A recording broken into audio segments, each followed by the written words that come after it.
आप सुन रहे हैं एजी एंटरटेनमेंट की धमाकेदार प्रस्तुति।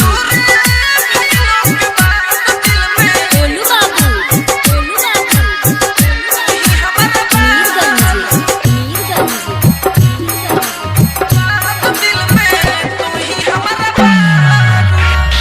कितनो छोड़े के कोशिश करी,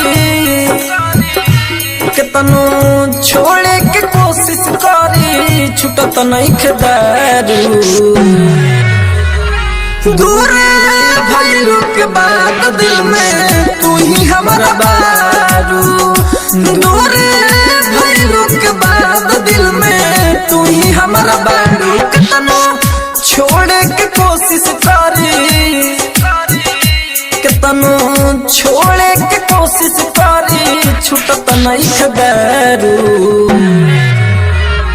दूर भइलू के बाद दिल में तू ही हमारा बारू। दूर भइलू के बाद दिल में तू ही हमारा बारू।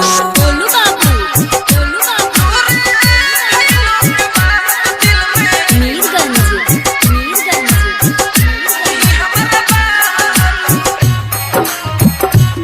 Mix by AG recording studio. तू का जनबू बेवफा कैसे रहतानी, दिलवा के दर्द भीतरे भीतर सहतानी। तू का जनबू बेवफा कैसे रहतानी, दिलवा के दर्द भीतरे भीतर सहतानी।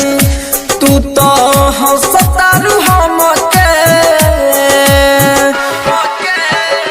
तू तो हंसतारू हमके रुआवत बारू। दूर भइलू के बाद दिल में तू ही हमारा बारू। दूर भइलू के बाद दिल में तू ही हमारा बारू। गोलू बाबू, गोलू बाबू, मीरगंज,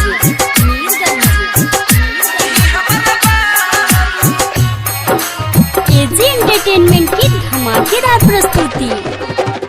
राजा राजधानी के देखबू न फेस हो, मोरी दीवाना तोहर तूफानी रूपेश हो। राजा राजधानी के देखबू न फेस हो, मोरी दीवाना तोहर तूफानी रूपेश हो।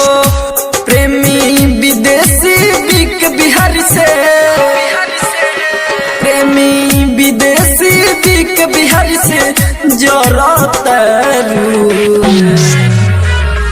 दूर भइलू के बाद दिल में तू ही हमारा बारू।